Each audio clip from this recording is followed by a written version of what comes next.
Okay, welcome everybody to another Core Connects Rhode Island event. So this pre-Shavuos event is also Rosh Chodesh. So that's pretty exciting that we get to do both. And I wanted to bring my friend or my colleague or my mentor, Aliza Bulow, to Core Connects Rhode Island because Core Connects Rhode Island is attached to, affiliated with an organization called CORE that Aliza founded and now directs and spends an inordinate amount of time working on, with a goal to support, connect, and raise up the Jewish people, which is a huge goal. And Aliza's welcome to add anything that I'm not adding, but after teaching, after authoring and educating and mentoring Jewish women all over the world for over 30 years, Aliza started CORE as a way to connect Jewish women and strengthen Jewish homes and communities. And I'm taking that message and trying to bring it to Rhode Island, and bringing Core Connects Rhode Island as the same kind of a mission to connect and strengthen and raise up Jewish women in Rhode Island. Aliza has 6 children, 2 foster children, a bouquet of grandchildren, quote unquote, a passion to help people to dig deeper, to reach higher, and to radiate more light. And this is going to be a conversation between Aliza and I versus a talk by Aliza. And we decided that it would be a good idea, perhaps since it is Rosh Chodesh and Shavuot is coming up, but since it is Rosh Chodesh right this moment, that should be something we should start with. So I'm going to ask Aliza perhaps to tell us why this is a holiday that you resonate with so much. You had told me that this is a holiday you enjoy and you like. So I wonder if you could just speak to us a little bit about Rosh Chodesh, and perhaps specifically Rosh Chodesh Sivan. Well, Rosh Chodesh, first of all, I think actually Rosh Chodesh, counting the new months, is probably my favorite of all mitzvot, because not because the mitzvah is so fun to do, but because of the concept behind it. I love the idea of counting time differently, but really the underlying piece of it is the phrase in the Torah that gives us the mitzvah. First of all, it's our first mitzvah. The very first mitzvah that we get as a Jewish people is to count time differently, count Rosh Chodesh. But really, this is where we get our superpower. This is where Hashem said, okay, I'm going to give you a mitzvah. Count time by the months. This month shall be to you the first of months. HaChodesh hazeh lachem l'rosh chodeshim. But really, if you see underneath that, what Hashem is saying is this newness, hachadash hazeh lachem l'rosh chodeshim. Chodesh, chadash, it's the same. The word for month and the word for new is the same in Hebrew, the same root. So really, we could hear it as this newness shall be to you the first of all newnesses. So really what he's saying, what I hear, because we all can hear the Torah in the ways it's being broadcast from Sinai 24/7, and we all have to listen all the time, and there's times that we can hear it better. But the broadcast that I hear of this mitzvah is, guys, where you're going, headed to Sinai and then beyond, you're going to need a superpower. And that superpower is the ability to make yourself new. Renew yourself and constantly rearrange yourself, and never, ever be stuck in your past. And that comes from the distance between how we behaved in Egypt and how we behave going forward. Egypt was a culture of a caste system and worshiping the sun god, and everybody has their place. And the year arranged by sun is what we call, that unit of time is year. The sun unit of time is a year unit, and year, as we know, is Shana, like Rosh Hashanah. Shana is year, which means repeat. Like Vishinantam Levanecha, repeat these words to your children. So the word Shana means repeat. So repeat means it's always the same and always the same, like a caste system. You can never get out. How you're born is how you stay.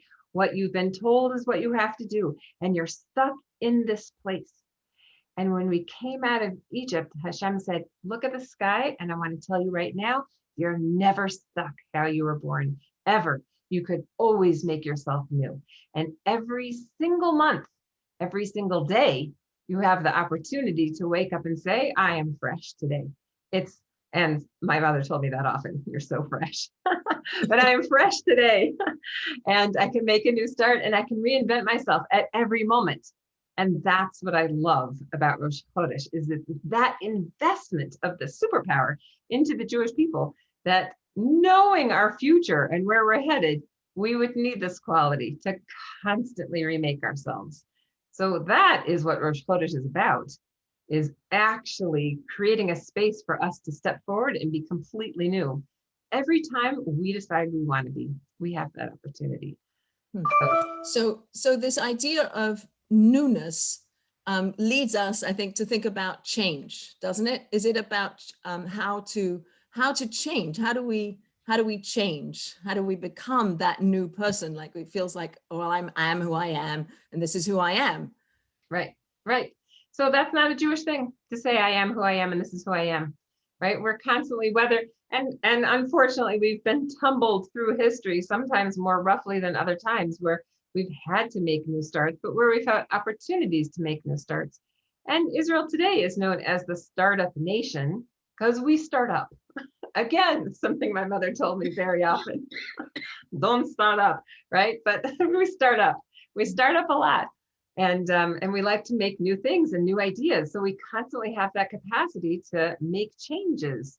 So it is about looking at what was yesterday, but seeing what needs to be tomorrow and being in the space of today and saying, okay, I'm going to be that bridge between what was and what can be, which means being in a constant state of flux, constant state of flux. So that's our capacity. It could be unnerving for some to feel like there's never a solid base underneath if you actually have not just the opportunity, but even also sometimes the responsibility to constantly assess and reassess and make something new out of yourself. But we do have that capacity to constantly be changing and moving forward. That's our gift. So I love that. So maybe you could speak a little bit about why it's a women's holiday. Traditionally, we can all change, men and women can change. So the women have taken this holiday as theirs. Could you tell us about that? Okay, so Rosh Chodesh it's particularly celebrated by women a little extra than men. So first of all, this mitzvah is all for men and women. It's for everybody, and it is the superpower of the Jewish people. Nevertheless, we have holy days in our calendar. We actually, I think, a fifth of our calendar is holy days. Between Shabbases and Rosh Chodeshes and holidays, a fifth of our year is not a regular weekday. That's a lot of days. So Rosh Chodesh is a special day, and you can see how important the day is, like how much spiritual power it packs, actually by how many things you can't do on that day. Because it's the refraining from doing things that creates the space for a lot of spiritual energy to be inside that space. So that not doing things like pushes away the week or pushes away the year. And then there's space inside that to do something completely different on that day. So the not do's on Rosh Chodesh are very few, and they only apply to women. And it's only customs. It's not law. But the custom for women on Rosh Chodesh is to not sew and not do laundry, and to have an extra nice meal, but to not do that workaday stuff. We're freed from the challenging things. Laundry used to be very challenging, not just spinning a dial and pulling a button on a machine. And sewing, I'll have to think about that one for tomorrow. I'm busy making a Laura Ingalls dress with my granddaughter. And she wants to have it done by Shavuot so she can wear it. So we'll see what we do with sewing tomorrow. But that's awesome. Actually, it's interesting as you speak about getting to Shavuot. Got to get the dress ready by Shavuot. But we're also moving to that place. We're moving to a holiday that we've been preparing for since we left Egypt. Right. Before you ask me another question, I didn't tell you why it's a women's holiday. I just told you what women do. Sorry. So it's a women's holiday because, well, it's way too long to explain. I'll just say that. It has to do with the moon and the sun and the concept of sunlight and moonlight and the diminution of the sun. It's a whole Kabbalistic thing that's also about how the women did not contribute to the golden calf. That's like the easiest way to understand it. When the Jews despaired at Mount Sinai, when Moses went up the mountain, and 40 days later, he wasn't down with those tablets. I don't know if you ever saw Mel Brooks' History of the World, that he brought down the 15 and then one crashed, the 10 commandments. But anyway, and if you can freeze frame that, if you read Hebrew, freeze frame that and look at the commandments that were lost, they're hysterical. I love thinking about Mel Brooks and his cronies sitting around the table inventing what were the 5 that were lost. One of them was to not buy retail, but it says that in Hebrew. It does on the tablet. Anyway, what was going on when they were waiting for Moshe to come down Mount Sinai and he didn't arrive on time, and the people went into that frenzy where they took all the gold they had and made the golden calf? The women said, "Nuh-uh, you're not taking my gold." And initially you might think, well, that's because women love their jewelry and they weren't parting with it. But in fact, they did part with their jewelry when it came time to make things for the temple. For holiness, they parted with their jewelry. But for the golden calf, they didn't. And so for that, they were rewarded, that they didn't lose hope, that they didn't lose sight of tomorrow and where we're headed. Tomorrow is a very important concept in Judaism, very important. Does anybody know how you say tomorrow in Hebrew? Everybody's muted. You have to unmute yourself and tell us. Machar. The way you say tomorrow is machar. But if you rearrange those letters, you can spell rechem, which is a womb. Nice. And the womb is all about tomorrow, right? It's all about, there's no, whatever goes into the womb, there's no past to it, right? It's all a tomorrow concept. So this feminine energy of birthing tomorrow it's so much of our capacity to be able to give birth to tomorrows. So the Jews at that time, when the men lost sight of tomorrow and said, we can't wait, we have to make this golden calf right now. The women said, no, tomorrow. We have a tomorrow and we have to live our today so that we're ready for tomorrow. And we're not losing sight of that. So for that reason, Rosh Chodesh became a special holiday for women. And we get the extra blessings of the day and the extra renewal of that time, because we are about creating new. We're about that, reaching for tomorrow. Nice. That's really nice. Thank you for describing it that way. So let's go to the Laura Ingle dress that you have to make before Shavuos. And as we get ready, we came out from Egypt, we're in the desert, we're heading towards Sinai, and we're almost there. We're gonna be there in a few days, and we're gonna receive the Torah. And so that's what I want to segue into, what Shavuos, how we relate to newness and renewal and change vis-a-vis Shavuos. So Shavuos, I would say, is less renewal and change and more transcendence, really, because what we're doing is we're counting from Passover. So what was Passover in Passover? Everybody knows God passed over the lintels that were painted with blood and didn't come into the Jewish homes and kill the firstborn, right? What else? Why should we call the holiday Passover? It doesn't really make sense. That here you have this holiday that is so important to the Jewish people. It's really our founding holiday. It should be called really like Independence Day or Jewish Birthday or Jewish Nation Day. Like, we weren't a nation until then. We weren't independent until then. We weren't born fully until then. Why are we calling it after one part of one plague, right? It doesn't really make sense. So we have to look at that name. So Passover, it's not just that God passed over our lintels. Really what he passed over, in essence, was the prerequisites. We weren't ready to come out. We hadn't actually earned it, right? We were supposed to go into Egypt and become a people, but we actually hadn't done the work while we were there. Though the slavery was very harsh, the conditions were very difficult, and we didn't actually achieve the spiritual heights that we were supposed to achieve while we were there. In fact, we fell to the 49th level of Tuma, the 49th level of spiritual impurity. And if we would have gone to the 50th, the whole world would have dissipated. So what is that? 49 levels. So 49 levels down. So now we have 49 days between Passover and Shavuot. So God took us out quickly, raised us to the level we needed to be based on the promise that he said, I'm taking you out no matter what. He promised Abraham he's going to take us out no matter what. We didn't earn it. God took us out anyway. And then he said, you know what? How about you build that scaffolding that you need to be on this level? You have 49 days to build the scaffolding, but actually 49 days to build up and 49 days to fix down. But what is 50? 50 is the day we get the Torah. Why would we, if we went to the 50th level of impurity, why would we have been dissipated? And why do we get the Torah on the 50th level? Why do we have Yovel on the 50? So let's think about what 50 is. But in order to understand 50, you have to understand 8. What is 8? So 8 is the day after 1 week. It's the number after 7. 1 week is 7 days. It's considered a unit of nature. Think about the miraculous thing that the whole world counts weeks by the Torah. There's no such thing as a week in nature. It doesn't exist. No 7-day unit of natural time.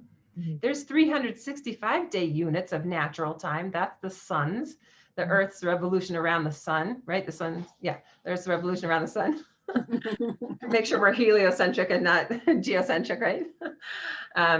That's a natural unit in time. And then there's the waxing and the waning of the moon, 28 days. That's a natural unit in time. And weeks are nothing in nature, except for God said, count time by weeks, right? There's 7 days in a week and it ends with a Sabbath, and the whole world counts time because of that. And 1 week. But so what is 7? Besides that it's 7 days in a week, 7 notes in the scale, 7 colors in the rainbow. 7, if you take the dot from Sheva, which is 7, and you just move it over so you have Seva, not 7, but Seva, Sova, it means whole or complete, satisfied. It's a whole unit, right? Take a dice, right? You have 6 sides, and then the inner core is number 7, the Sabbath that keeps it all together. That's a wholeness. 8 is above nature. So we call that nature. 8 is above nature. 8 is a transcendence of nature. Shmona in Hebrew, rearrange those letters, and you get neshama. It's the realm of the soul. And that's why we bris a baby on the 8th day, right? We say, now you've lived through nature, and now you're going to become a Jew and transcend that. And that actually is an essential definition of a human being. All human beings is the ability to transcend nature. We are animals. We have instinct, but we're not trapped in our instinct. We can transcend. So, and that is an essential quality of a human being, is the ability to transcend nature. So as Jews, we harness that in our boys when we bris them and say, not only transcend nature, but with this very organ that can lead you so astray, transcend here, right? This is your covenant. That which leads to the tomorrow, this has to be transformed and transcend. So now if you understand 8, you can understand 50. Because 50 is the number that comes after 7 sets of 7. So you have this like natural inside, natural inside, natural, like the most natural cycles you could possibly have. And then above that is 50. And that's when we got the Torah, right? When Hashem said, this, you want to know how to transcend all of this? It's in this document right here. And going back to the Garden of Eden, when God said, eat from all the trees except that one, skip that one. Which one was it to skip? We know there were 2 special trees in the garden, right? The tree of knowledge of good and evil and the tree of life. He didn't say don't eat from the tree of life. He just said don't eat from that tree of knowledge of good and evil, which we ate from. And then, however you want to understand the story, and then we got kicked out of the garden, so we shouldn't eat from that tree of life. Because eating from that tree of life brings eternal life. But God said, okay, plan B, humanity is going to be totally transformed. That's a whole different discussion. But as the doors slammed behind us and we're kicked out of the garden, God was coming up with a second tree of life plan. And that's the Torah, Yes. right? That's why it's called the Eitz Chaim. We sing it in shul. Eitz Chaim he, right? It's a tree of life. I was kicked out of the garden and I couldn't eat from that one. Now I could have this one. All I have to do is hold on to it, right? So that's what it is. This is our tree of life. And here we are coming back full circle saying, yes, give me that tree of life. I want to hold on to it. That's what Shavuot is about. How do I transcend it all? The Torah. That's what it is. So that's a great segue into my next question, which I've been poised to ask you. We all know the Dayenu song. Dayenu, if God had brought us to Mount Sinai and not given us the Torah, Dayenu would have been enough. How do we understand that? You just told us in the most beautiful description of this transcendence. We're going into the 50th, beyond natural space, beyond everything. And here we are, I'm going to hold on to the Torah. But how do we understand that line in the Dayenu song? Okay, first of all, the whole Dayenu is very confusing in that sense. All right. So I'll tell you, I have a son-in-law who is a quadriplegic. He was injured in a car accident, I think 14 years ago. And every year he's alive. Every year he makes a thank you meal on the date of his miracle that he survived that and that he got to marry my daughter. But he survived it. He's in a wheelchair, right? So every year he makes a list of Dayenus. Dayenu, it wouldn't have been enough if we came to Har Sinai and didn't get the Torah. But you know what it would have been enough for? To say thank you. It would have been enough. Mm-hmm. So he makes his list of Dayenus. He's not completely healed, but that he could grasp this thing, or that he could do that thing, or that he could achieve that thing. He keeps a list all year, every year, of all his Dayenus. It's enough to say thank you for. So it's a unit of something that you can see that you say thank you for. So what are you saying thank you for if you come to Sinai and don't get the Torah? And this is a core concept, right? How did we get the Torah? It says we camped in front of the mountain. But when it says we camped, it says it in the singular. It doesn't say it in the plural. All those Jews with all their children and all their backpacks and all their tents and all their everything. It says it in the singular. Vayichan, they camped. It camped. The it of the nation of the Jewish people came together in such oneness, ready to receive the Torah. It was probably the only time we ever came together as a nation in total oneness. But I'll tell you a miracle that came out of that in a second, right? But Dayenu, if we just got to experience that oneness, that all of us saw each other as one people, and we all stood together, ready together, that would have been amazing enough to say thank you for that we could feel that unity. Let me tell you something that I thought of a few years ago that I think is pretty amazing. We don't all agree on pretty much anything, like all the Jewish people. What do we agree on? Hardly anything. We don't even agree if the Torah is divine. We don't. There's plenty of Jews who don't believe the Torah is divine, who don't believe plenty, right? You know what we do agree on though? What the Torah is, meaning no one has changed a word in the Torah. Not people who are upset with stoning. They don't take it out. Not people who are upset with the way it talks about gay people. They don't take it out. Not people who are upset with anything. Nobody has edited the Torah. No congregation. You go into every single Jewish shul and every printed Torah, we all agree that's what it is. We don't agree if it's true. We don't agree if it obligates us. We don't agree how to interpret it. But that those words are the Torah, we all agree on that. I think that's pretty amazing to think about. Like there's something we all agree on in this day and age when we don't agree too much, but we all agree that those, whether we like them or not, that those are our words. That's the Torah. We don't even agree who gave it to us, but those are the words. We all agree to that. Nobody's edited it.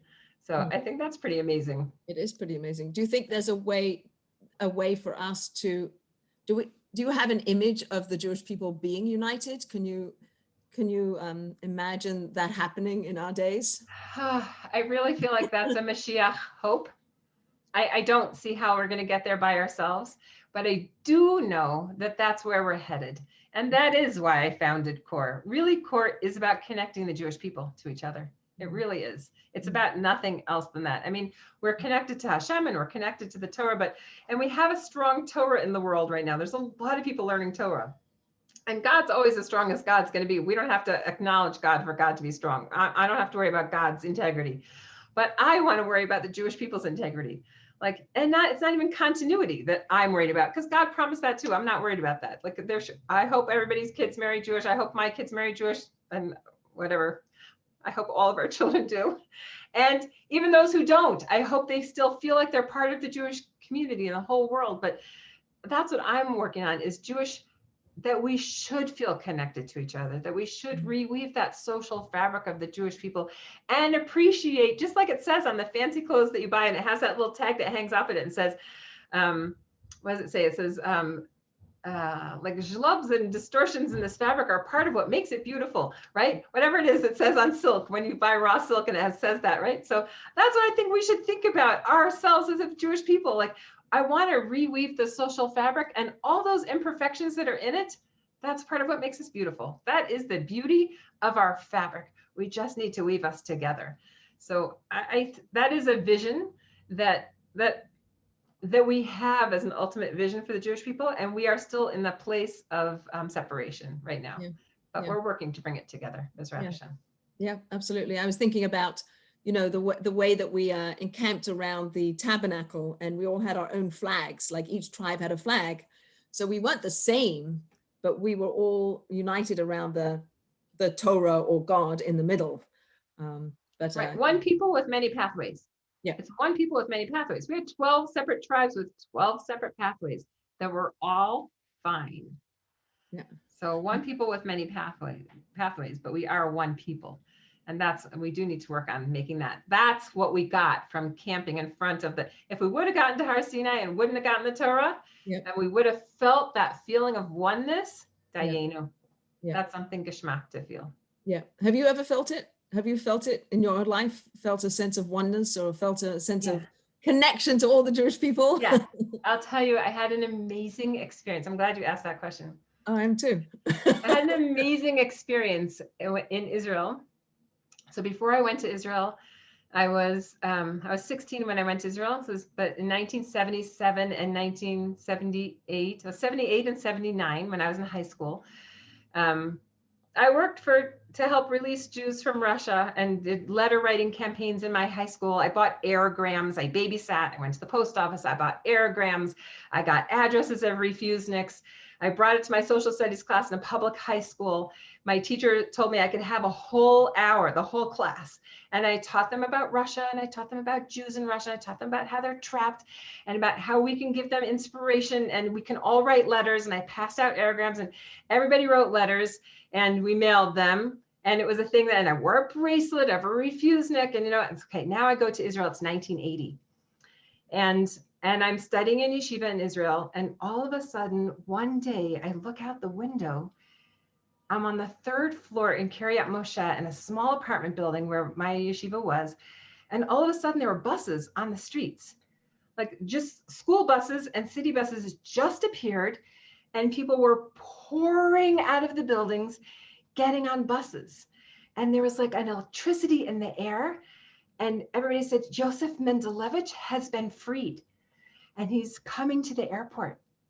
And buses, nobody had to pay for these buses. People just got on and went to the airport. I'm still terrified. We just went to the airport to greet him. And the whole tarmac was filled, the whole Ben Gurion airport was filled with the sea of Jews as he stepped off the plane, and they just he didn't even get to touch the ground. They just bore him aloft and celebrated, like the whole Jewish people there. It was an amazing feeling of all of us coming together to like greet this person who's been waiting so long to come home, and we were there. It was amazing to be there and to feel that. So yeah.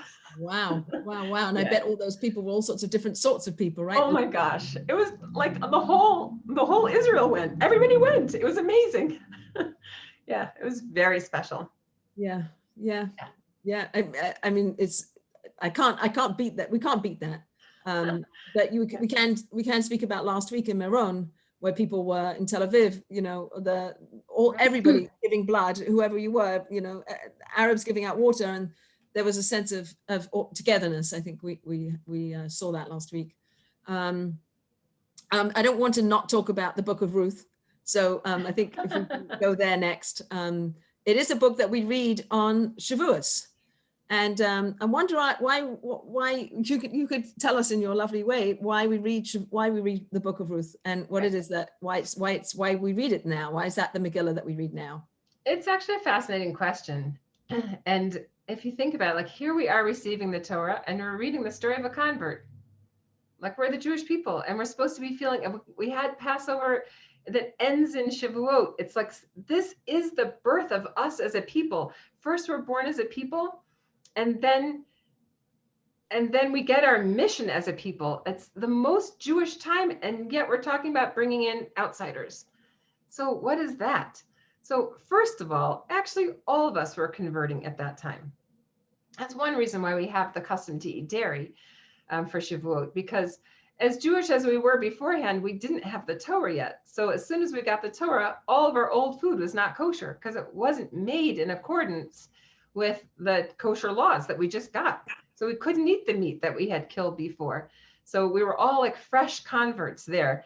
Actually, there's all kinds of things to talk about how we were all fresh converts at that moment, newly accepting the Torah.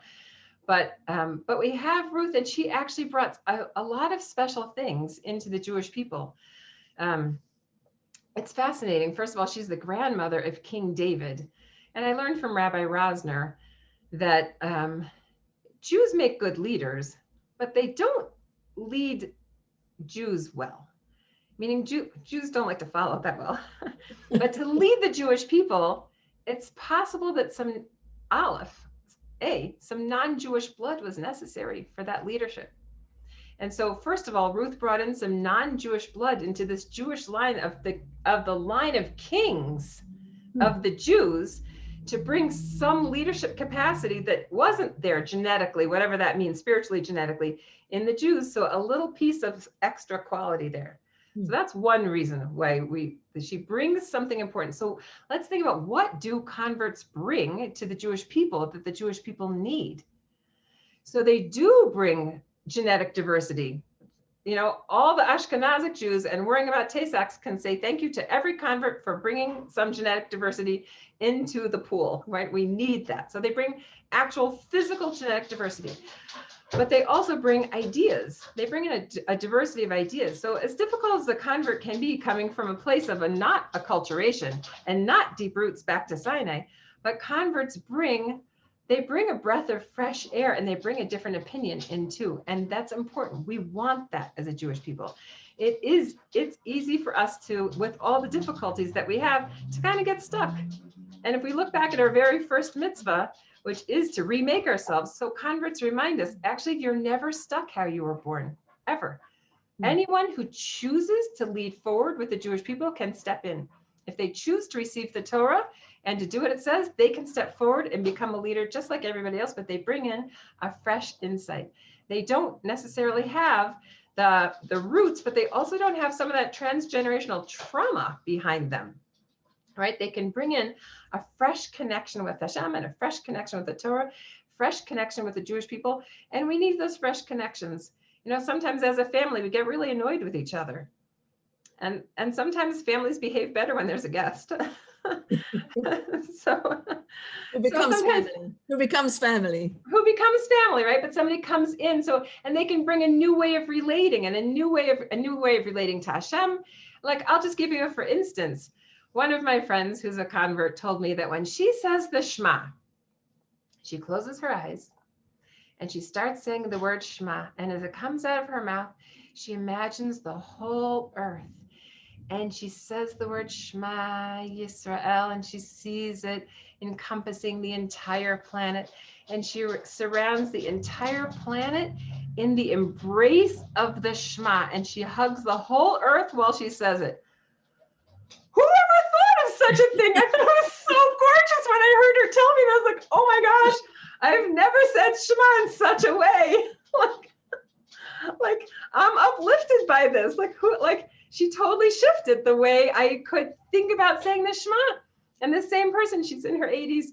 She told me that when, I forgot which war it was, a few years ago, this was maybe the Iraq War, when she watches the news and the names of the dead roll past, she has whatever, video, copies it. So that way she can pause it as the names roll by, so she can pray for each name and be thankful for the sacrifice to our country of that person. Wow. How gorgeous is that? So much intention, right? So she brought something into my life, and now she brought it into yours, right? Here's somebody with just a different perspective that brought a freshness. So we needed that from Ruth. She brought chesed into the Jewish people. Like kindness. She brought kindness. Now, Abraham, of course, is our first of the three forefathers, and he represents kindness. And so kindness is an essential Jewish quality. And if somebody lacks kindness, you can even wonder if they're actually Jewish. Nevertheless, the Jewish people were running a little thin on kindness during the times of Ruth, and she brought a kindness injection in. And that's why I'm looking at who just became a mother-in-law. 30K. Right. So, but the kindness that she expressed towards her mother-in-law, the kindness that she expressed towards her dead husband, which is a whole Kabbalistic thing, allowing her womb to be used for his transcendence, a whole Kabbalistic thing, his transcendency through marrying somebody else. But that kindness, and the kindness to the Jewish people, but the kindness to go glean a princess who stayed with her ragtag mother-in-law, who lost everything and went back in poverty, back to it where she was a stranger in a strange land, right? And looked askance. Everybody looked askance at her. Oh, that's the convert Ruth over there, the Moabite girl, right? And yet she went every day to the field and she gleaned enough for her and for her mother-in-law and brought it to her. She didn't make her mother-in-law go out and be embarrassed in front of the crowds where she used to be the wealthy provider. And now she's the one who has the kindness. She brought kindness, and we needed that. So we read the book of Ruth to say converts are accepted, and our King David descends from a convert. So converts are accepted. We allow it, we hold by it. And B, they bring something fresh to the Jewish people. She brought kindness, but they bring fresh perspectives, and we need them. And they bring genetics that we need too. And so we appreciate the diversity of the Jewish people and those people who come in from all areas in. So at this time of the receiving of the Torah, we know that it's not a closed book just to us. It's to the Jewish people and anyone who chooses to join us. So it's essential as we get our Torah to know that anyone can join us. If they join us sincerely, they can join us. Yeah, I think maybe there's another thing that Ruth or converts bring is a sense of the commitment. Like, I'm choosing this, I'm coming in. Like, I think, born from birth from Jews, like it is who we are, but there's a level of intentionality and choosing in that comes from the example of Ruth, who against everything would have been very easy for her to exit left, but she committed and stayed in. Perhaps that's another thing to think about in terms of how to learn and why it's read here, because it's a recommitment for us as well, right? Right. Yeah, absolutely. And I think that's why we love to hear the stories of converts. It's so affirming, just like we want to hear like, oh, you made that commitment? Because I'm not sure I did. Like, I was born into this, and like, I guess I would never leave it, but like, would I have made the commitment that you made? Let me hear your story. Like, people are curious to hear those stories, just to think like, what might I have done in that case? If I wasn't, would I have chosen?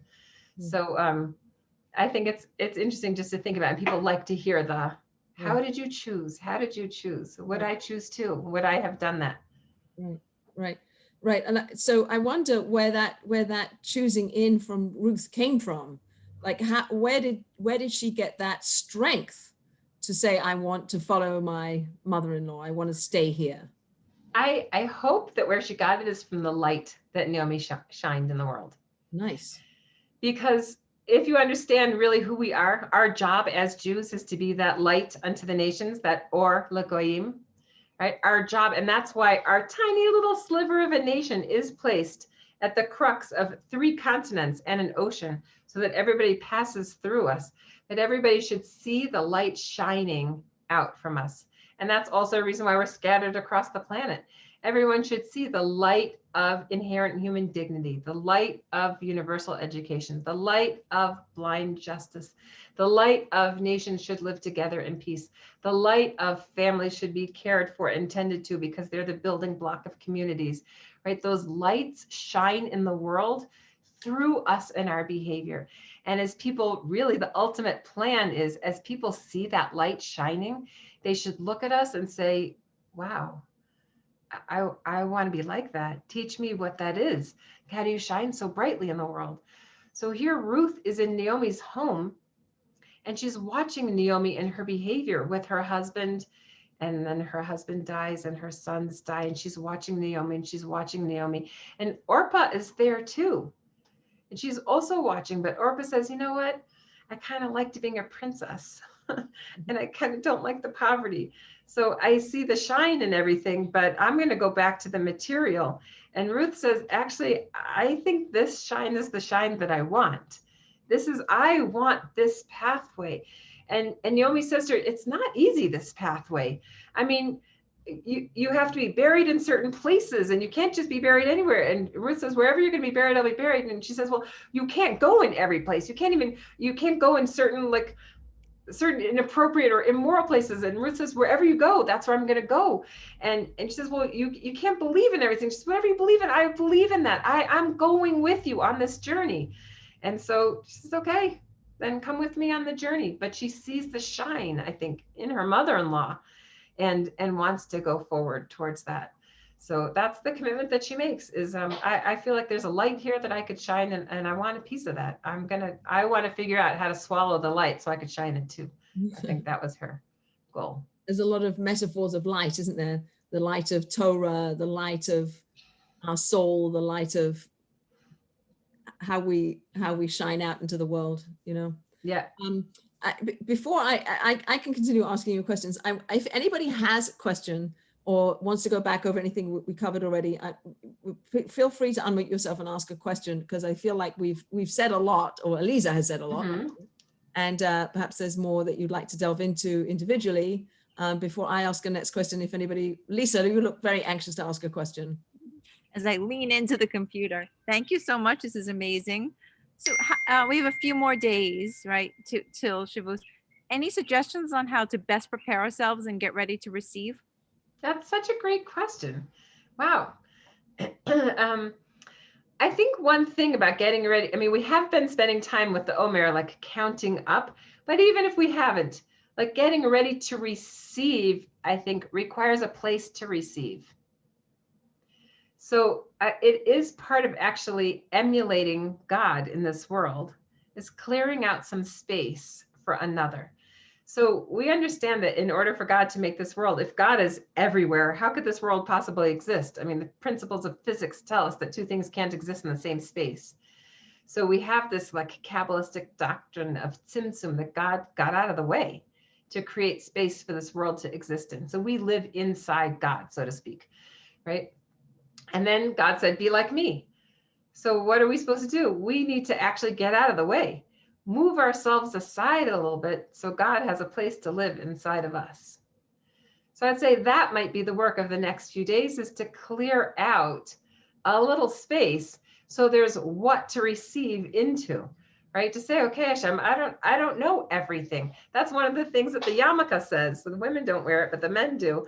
And it's to say, you know what, this that we Jews prize so much, our brain, right? That it can figure out pretty much everything. I mean, we Jews are on top of the world with all the Nobel Prizes and everything, right? And we put a yarmulke on top to say, you know what, I don't know it all. There's something above my intellect. I don't know it all. So I think that's an important thing to do right now, is to say, you know what, I don't know it all. Let me make a little space for hearing something new, so that when Hashem gives us the Torah, there's a room to put it. Nice. Anybody else want to ask a quick question? Otherwise, I'll just keep asking my questions. Well, that plus cheesecake, that's all. I forgot to say that. Of course, cheesecake. Room for cheesecake. Yeah. So let's see. So we talked about newness. We talked about Rosh Chodesh. We talked about always recreating and becoming, looking forward, being able to birth ourselves, being able to go on this journey, being in a wilderness where we can listen perhaps to God and to ourselves, to each other, making space, commitment.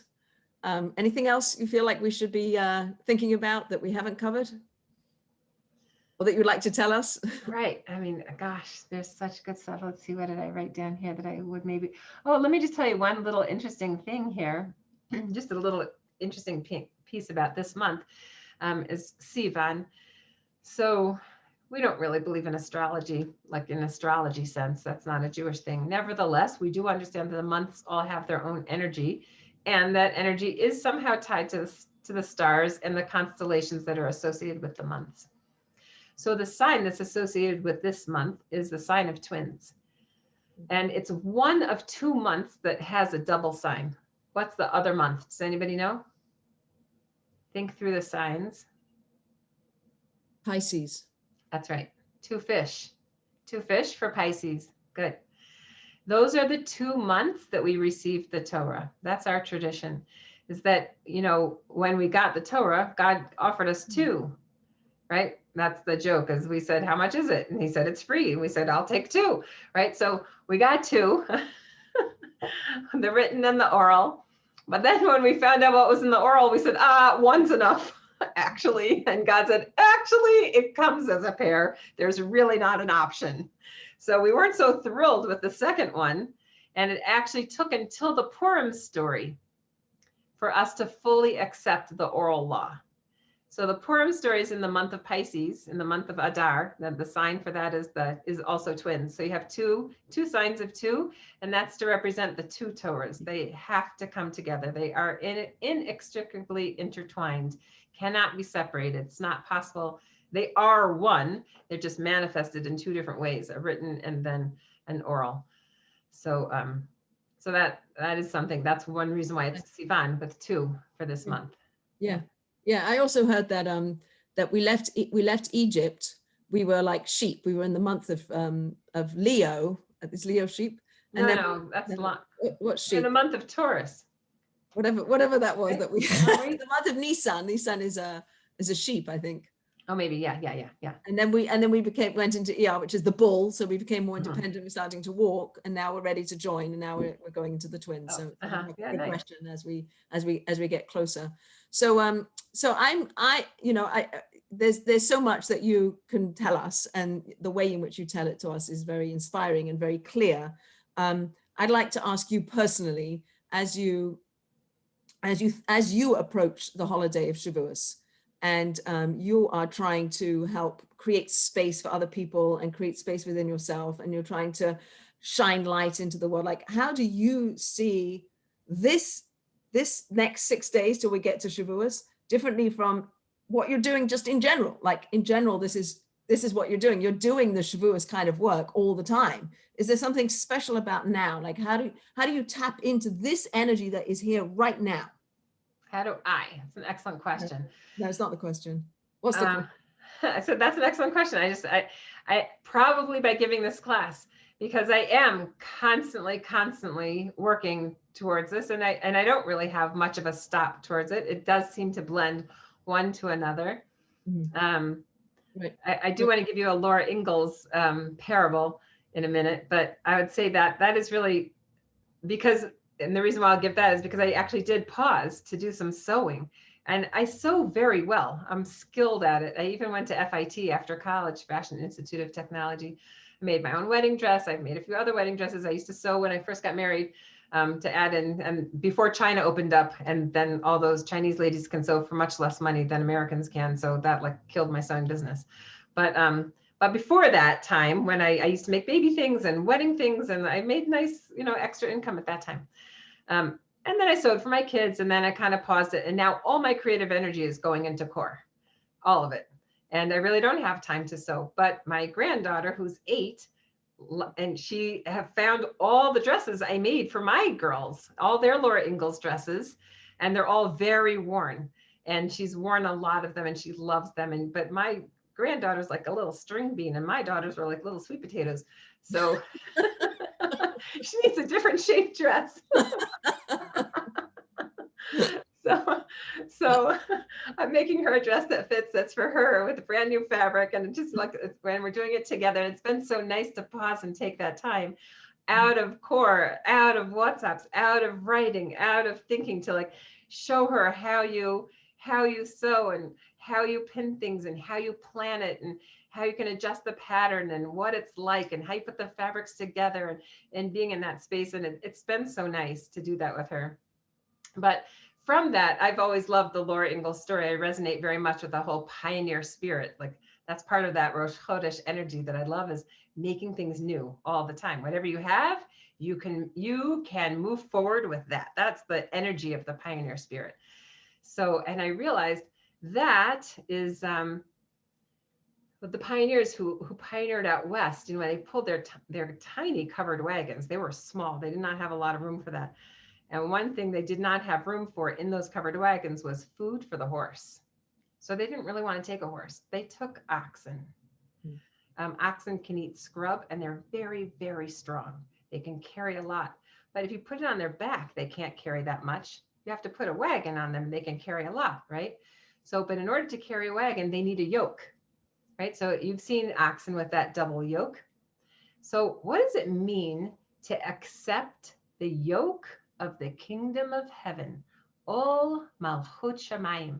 When we say Shema, we're accepting upon ourselves. It's called the yoke of the kingdom of heaven, right? That's what it is. Even the word Shema, Shin Mem Ayin, if you spell it backwards, is Ol Malchut Shamayim, the yoke of the kingdom of heaven. A yoke like an ox. What is that? A yoke binds you. You can't do everything that you want when there's a yoke on you, right? And when you accept that yoke of the Torah, it's actually restricting. You can't go everywhere that you want to go. However, your strength is channeled.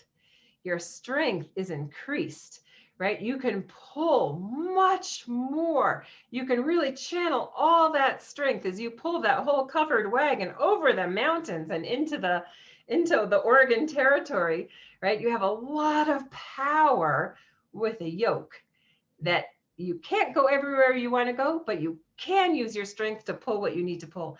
And we Jewish people are pulling the whole world forward. That's our job, is to pull all of humanity forward. And it's a lot of people to pull. And we can't just put everybody on our back to pull them forward. We actually have to put that yoke on and accept the Torah, and then we can pull, right? That's how we like shine the light in the world that pulls all humanity forth. So that's what I'll be thinking about, is there are times when I'd rather not be restricted with that whole yoke thing. And yet I know it increases my strength and my power, and I have a lot of work to do. Yeah. So I want to be able to have the most powerful tools available for the work that I want to accomplish in this world. Right. I think that when you speak about when you speak like that, you speak about the yoke and about pushing forward and like moving out, and you know, each one of us has our own power and we have our own capacity to do the work that we need to do. You know, your work is global and other people's work is more local, and but we're all in it together. And I think that's part of what Shavuot is, that we're all together. There's a unity that each one of us is necessary and important, and whether it's local or international or familial or whatever it is, that it's necessary and important and unique, and each one of us. 100%. And I would say that's what makes it all actually global. Nobody's work is local. Nobody's work in your home all by yourself. Your work is not local, because if you're part of the Jewish people, your job is to shine. And when we shine all together. One shining person, that was Abraham Avinu. He shined a lot, but we never call ourselves the children of Abraham, right? And Yitzhak, he shined a lot. We don't call ourselves the children of Yitzhak either, right? It took a whole nation, 12 tribes all together.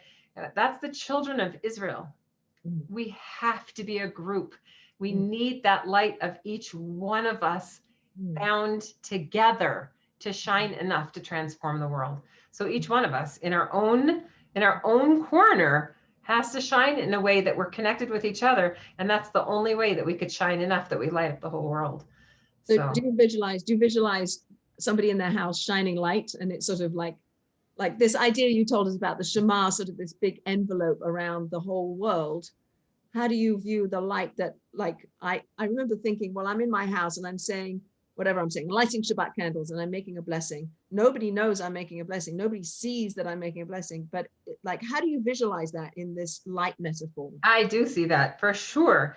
Like maybe somebody doesn't know, but you are actually emanating that light in the world. I mean, I'll give you a parable for that too. This is a parable, even though it's a true thing, but here it is a parable. A couple in the privacy of their own bedroom, when they create love together and their relationship is strong, hopefully the children don't know anything about it. It should be completely private. And yet they create an energy that fills the house with love. And the kids live in that. They live in that, right? So the whole family lives inside the dynamic that's created in privacy. So when we do a mitzvah, we are creating something in privacy that the whole family of the world lives in. It's maybe privately done, but we create an energy that shines in the world, and everyone lives inside the energy that we create, for good and for bad. You know, when we say a harsh word too, we create an energy and people live inside that. So we could all now work on saying more kind words and doing more kind things and creating more connections, because the whole world lives in the energy that we create. Oof, sounds a lot. All right, well, we have reached our hour, and I don't want to hold anybody beyond the hour. That's what we do. I will be happy to send out the recording to everybody who'd like to hear the recording. If anybody has one last quick question, I don't know if Aliza has to run, probably she does, but if anybody has any last quick question, you can throw it in now. Otherwise, I will thank you, Aliza. I am so happy that you agreed to speak to us, that you I'm bringing core connects to core and core to core connects, that there's a connection that we have. And I feel that core connects Rhode Island is and continues to benefit from core. And that I think everybody has been very uplifted and very inspired by you and by your words and by your descriptions, and taking us to this 50th level, taking us to not just the supranatural, but to the transcendent. We're going above and beyond, and to see how that manifests for each one of us, that we should continue. I bless us that as we journey towards Shavuot, and that all of you should know that coretorah.org has a lot of resources. There's a lot there to be used to strengthen the Jewish people, to strengthen each community, to strengthen each woman. And Core Connects Rhode Island is just a little piece of that. You are an inspiration, Aliza. I'm very honored to know you. And I think we are all very grateful for your time. And everybody who ordered flowers Friday on my lawn, I'll send you out a time. And we are planning, Core Connects Rhode Island is planning an in-person outdoor event. It is now solidified on June 15th. I believe it's a Wednesday at Temple Beth El in their tent. So and thank you, Alyssa. I just, you're saying so many things, but thank you, Alyssa, for all that you do. And I'm so glad to be in partnership with you, just spreading light in the world. So many, we should all be conduits, Bezrat Hashem, to reach each other and surround each other and help everyone grow. So thank you. Okay, great. All right.